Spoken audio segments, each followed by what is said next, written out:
Good afternoon, welcome back to my kitchen here in sunny Truro in Cornwall. Pub's still closed, so we're still doing a bit of cooking at home. Although I'm having to do this as a pre-record because I am working later. We're doing a fish and chip delivery over at the Heron, which is proving to be quite popular, so that's on a Friday evening and a Saturday evening. So we only decided to do a Saturday evening after I agreed to do this on a live stream. So I do apologise. I will be checking the messages later when we'll post this at 5 o'clock. But I hope you get some good use out of this. So what we're going to do today, so it's a Cornish inspired paella. It's something that I've been cooking for about 8 years in Cornwall, but a dish that I've probably been cooking for the last 20 years from my times when I actually lived in Spain. And it was my friend's grandmother who taught me how to make paella. Although we don't have an open wood fire like she had, the processes are very similar. So before we start, I'm going to talk through the ingredients. Now, I did say to make a paella base at the beginning because this is how we do it in the restaurant. So if you haven't, not a problem, make the base and then go back and look at the pre-record because you'll find it a lot quicker and a lot easier. And when I meant a paella base, it's basically this, it's a risotto base. So all I've done is I've diced shallot, chilli, red pepper, garlic, fried it off in a little bit of butter. Then I've added the risotto rice or the paella rice, coat it all round like we did on the tutorial of the risotto. I add white wine and then ladle it at a time, about a litre of chicken stock. As soon as it's al dente, just about cooked, what we do then is we put it on a tray, layer it out and leave it to cool. The cooler it quickers, it stops cooking, and this is what will speed this recipe up. From the moment we start cooking to the moment that we can start eating, it's about 10 minutes. It's so quick, this dish, it's unbelievable. It's all about preparation. So that's really important for what we do in the restaurant. If you want to do it, as you're going along, it just takes about 30 minutes to do from the start. So if you want to save yourself time, this is the easiest way of doing it, and then you'll see the end result at the end. So what else have I got? So I've got some West Country mussels over in foy, lovely plump mussels. Again, we've used these in the other tutorials. The mussel farmers are going through hell at the moment with this closure, and there's just thousands and thousands of tons of mussels that are just going straight in the water to waste, and it's 2 years' work down the drain. It's absolutely heartbreaking. My heart goes out to the mussel farms across the UK as well, but where we can still get hold of them. So where we're doing these little demos, my fishmonger Matthew Stevens is brilliant. He gives me what we want, and this is helping, and it just helps us gear up for when we reopen as well. So West Country mussels, I've got some nice diced monkfish there, so that was caught off the lizard, so that's coming fresh as well. There's some cod under there as well. I've got some nice tiger prawns. So I'll show you what to do with these. Don't be scared of them, they're actually really easy to do. I've got some diced chicken, some nice chorizo, which I've just sliced. There's a red chilli there, there's peas. I've got some fresh parsley out of my garden. I've got lemon, I've got white wine, I've got chicken stock, I've got a bit of oil. So in total, when you clock all these ingredients up, there's 22 ingredients in this paella, which sounds a lot, but actually when you condense some of these like hints and tips, this is a showstopper for your guests, but it's one of the most popular things that we sell in the restaurant. We sell more paella than we do burgers, so just to give you an idea of how quick it is. If you can get hold of them, and again I've got these out of the restaurant, so I've got these little paella dishes that we finish it with, but if you want to do this at home and you want to do it for a family, you can pick these up on Amazon for about £15-20. They're not expensive. You can cook in them. I like to finish my paella in this, and I'll explain that as we're going along. So what else have I got to tell you?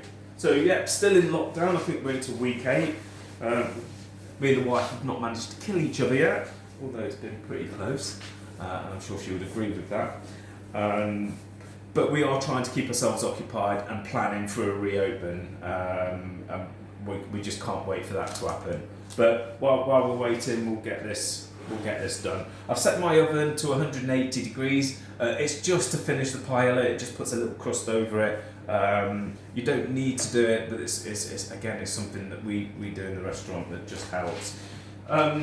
My chicken stock. So on my first demo, I explained that because of the volume of food that we do at the Heron, and you're doing 300-400 meals a day in the summer, you know, we just physically don't have time to be able to make our own stock. So we use the best stock on the market, and this time it's Essential Cuisine. So a good friend of mine and an absolute brilliant development chef called Gary Kilminster sent me these little pots of samples. And this is what we're using. And actually, you can buy these yourself now. You won't see them in shops, but actually, if you go on to Essential Cuisine, they do these little retail pots for the home. So if you want to really enhance your cooking, I absolutely suggest getting your hands on these. I'll put this on my page as well, just so you can go in and take advantage of it. But they are absolutely fabulous, and you'll see exactly what I mean if you can get your hands on it. So I thought I'd mention that. So. First stage first, what we're going to do is I'm going to get a pan back on my induction. I've been joined by my other son now, Sam, who's in the back, because that's his birthday tomorrow. So it's 14 tomorrow, he's just ran off, so which is probably a good thing. So pan on, okay, nice warm temperature. So the first thing I'm going to do is I'm going to try and get the oil and the paprika and the garlic and fat out of this chorizo. That's hot, and I know you'll laugh at that. So yeah, by extracting the oil out of your chorizo adds flavour into everything that you're doing. So in with this, nice bit of oil, let's get that going, and chorizo in. So key to any kind of cooking, whether you're at home or whether you're at work, just keep tidy all the time. The tidier you are, the safer you are, and you know, obviously it's a lot more rewarding when you're not working in a mess. And again, my guys in my kitchen will know they'll get something out of the fridge to put it on the stove, and by the time they turn their back to grab something else, I've already put it away before they've used it. So it's kind of an occupational habit. So as you can see with that, the oil's coming straight out. In goes the chicken. Okay, it's just diced chicken, that's all you need. In it goes. Try not to burn the gate while he's doing this. So just sealing that off. What else goes in there? Cherry tomatoes. So again, just in half. Cherry tomatoes. This just adds that nice little consistency to there. These are fine as well, so they're really tasty. So they go in as well, probably don't need all of them. Fantastic, right, that's out of the way. So again, let's get that all sealed off. I don't want to do anything else until that chicken is almost cooked. So for the fishings, I'm not actually going to cook the fish by adding into the mix. I'm actually going to steam it. And if you've ever worked with monkfish is great, really stable fish, and what it does is it just starts to open out. It's really pretty fish, so we cook it at the end, and it takes seconds, doesn't take long at all. So all those smells are starting to come through now, which is marvellous. I'm just going to turn it down, so I'm going to get my hands into these prawns. So tiger prawns then. So I'm cooking a bigger one, so I've got more ingredients here because I'm going to feed the family lunch with this.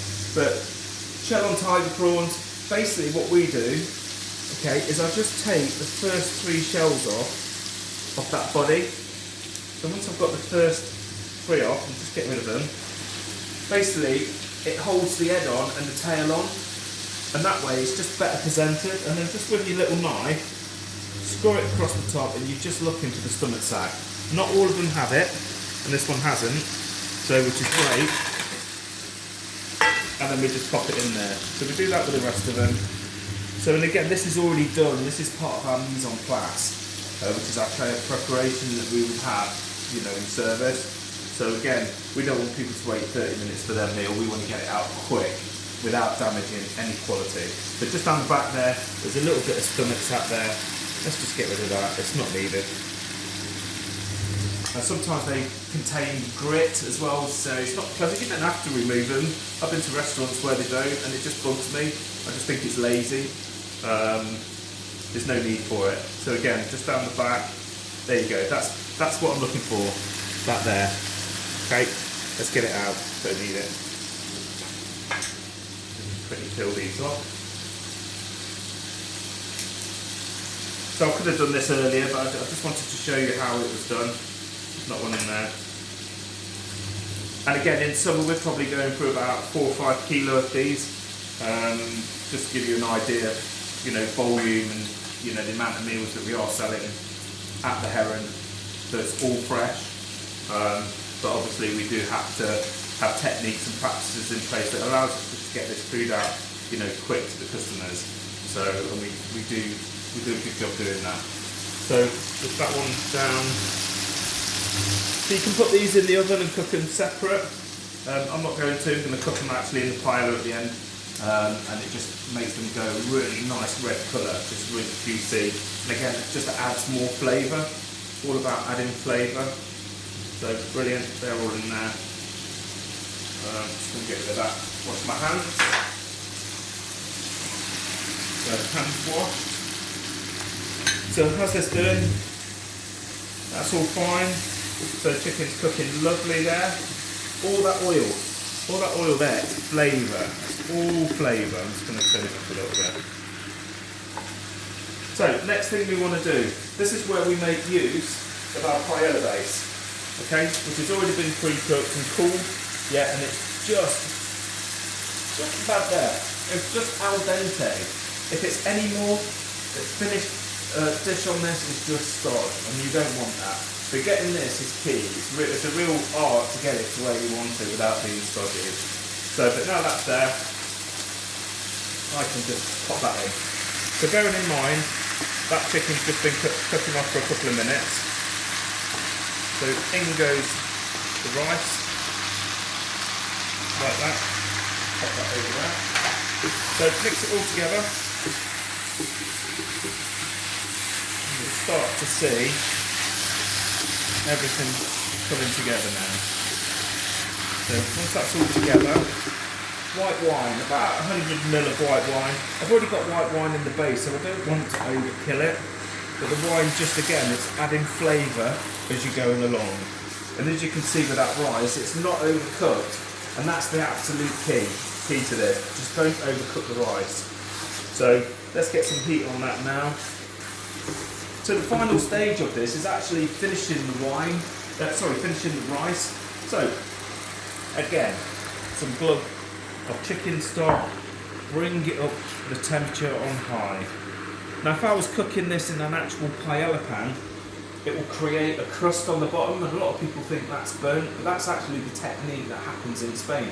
They have a crust on the bottom that kind of protects the paella, almost from the verge, from the direct heat from the fire. I'm not doing that. You can do this in a pan. My idea of showing you these kind of tutorials just so you can do this at home. Okay? So that rice is cooking through. We're on quite a high temperature now, just to reduce that down. Okay? This is where we put the fish in. So my fish, monkfish, cod, all through there.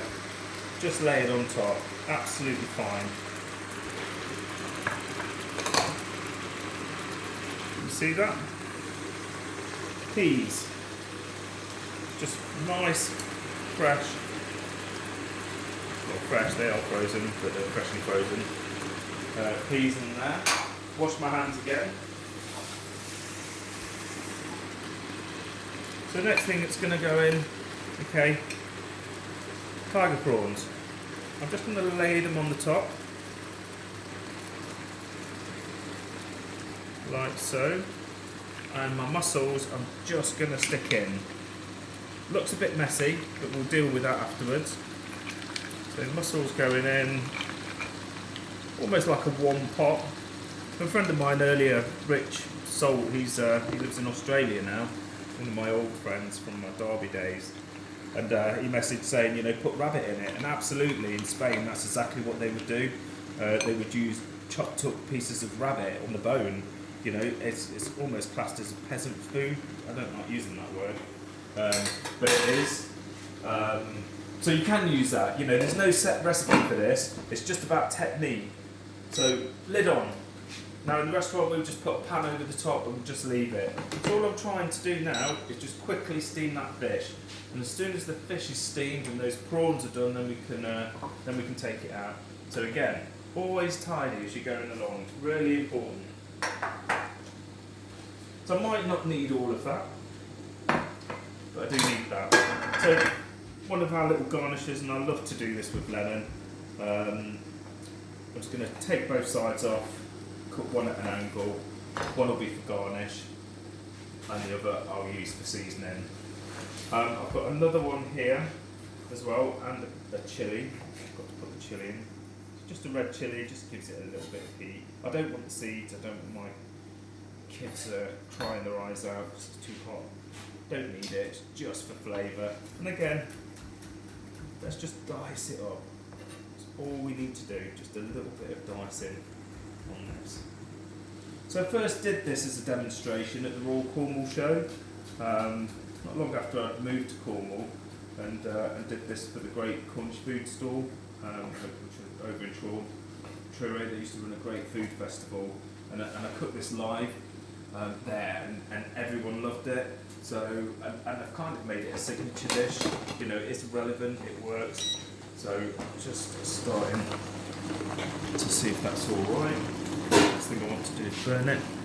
So, again, prawns over. And just make sure that's not catching on the bottom, because we don't want that.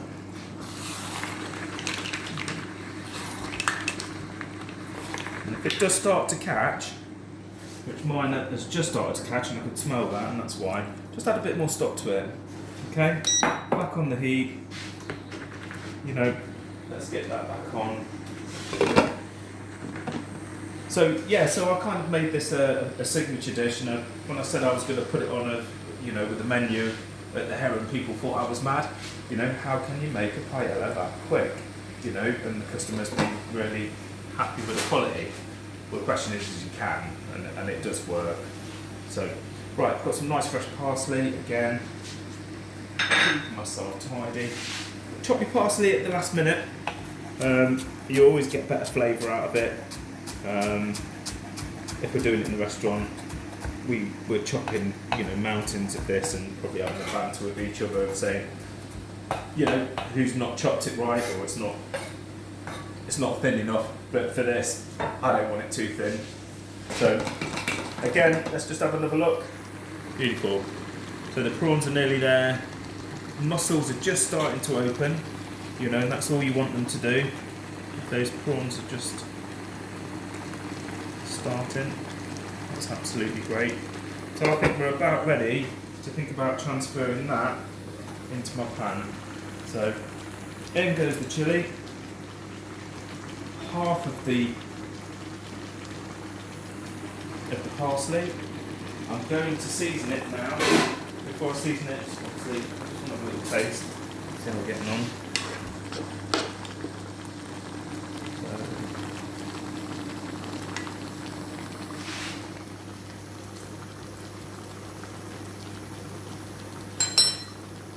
Salt. So salt, pepper. Flavours absolutely there. The one thing I didn't mention when you're doing your stock, so when you're making your paella base, that's where you want to use the saffron. So the saffron, just add a boiling water to a pinch of saffron, let it infuse, and then add the saffron to the chicken stock when you're making the base, and that's what makes the yellow rice. If you use too much, it goes gloopy, it's not very nice. But if you use just the right amount, it's absolutely perfect. Right, so that's how I want this. So now I'm going to transfer this into my pan. That's my spoon. So, and all I'm probably going to do, which is again what we would do in the restaurant, I'm just going to pick out the fish. So mussels out. Let's just take them all out. As you can see, they're nicely opened, plump, absolutely scrumptious mussels. Look at those. Gary Rule, you're a legend, mate. That's the farmer from these mussels. Absolutely fantastic. I mean, it just makes me feel so good when you're handling produce like this. The better the produce, the better your food is going to taste. And if you have to spend a little bit more, you know, it's worth it. You know, just go that little bit extra. You know, but if you want to cook this at a party, you know, with your guests, I mean, they'll never forget it at all. I've done this at barbecues. I've done this for my 40th birthday, which was a few years ago, and I did it on a camp stove. I've made it on the beach. You know, this is a dish that you can just literally take anywhere. Right, fish out for a second. Okay, I'll just grab that cloth, Jake. So now I'm left, if you have a look, in there, just left with all that lovely paella. Don't need all the juice. Yeah, I could keep reducing it down, but I'm not going to because I know the rice is cooked. So into my pan. Okay, and the oven kind of finishes this off as well. So, and again, into my pan.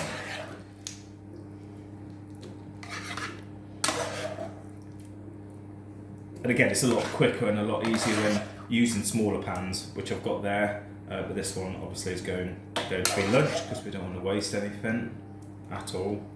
So lovely colours, very Mediterranean, you know, not too much juice there. Probably a little bit too much juice, but I'm not going to use it, so it doesn't really matter. For a light lunch, you know, it's a 10-minute dish, it really is. So, let's just get that out, don't want to waste anything. Beautiful. Okay, so this is where we go back in. So just to arrange your mussels, you know, around the outside. Get them on there. If they don't open, the mussels, don't use them. You know, tap them at the beginning. If they don't open, don't use them. So prawns just going into the middle now. Again, this is just about presentation. So as you can see, it's starting to take shape, you know, just full of beautiful fish and pretty healthy as well. You know, the Spanish know how to live on their food. So let's just get rid of some of those. And as you can see, quick wash of the hands again. So I'm just going to pop that in the oven just for a sec. So have a little tidy up, you know, get everything ready for your guests. I've got a little bit of parsley left over there, which I'm going to use to finish it. I've got a little lemon there, and again, just give it a good torch if you want to. You don't have to do this. We do it for a lot of our fish. It's just easy, stable. Just adds that little charge, the sweetness of the lemon as well as it being zesty, just to the finished dish. And then I'm going to serve this with a couple of wedges as well. So lemons in half again. And then what I like to do is I like to take that bit out. So if you ever see lemons at the Heron, I won't just leave them like that. You know, I like them uniform. I don't want the pips in there. You know, it's there's nothing worse than having to sift through your food looking for pips or chewing on pips. So if you've got any questions on this, please let me know. You know, please comment on this, and I will come back to you. And if you can post your finished dish as well on my page, that would be great. I've also opened a website as well called Cooking at Home with Nick Hemming, and I'll be putting, you know, full recipes on there as we're going along, and then uploading the videos onto YouTube as well, just so we can share, you know, what we're doing as well. So again, nice and tidy, almost there. Let's have a look at this. Like I say, it doesn't need long in the oven. It just smells amazing, it really does. So one paella, and again, just to finish it off, just so you guests can have their own wedges of lemon.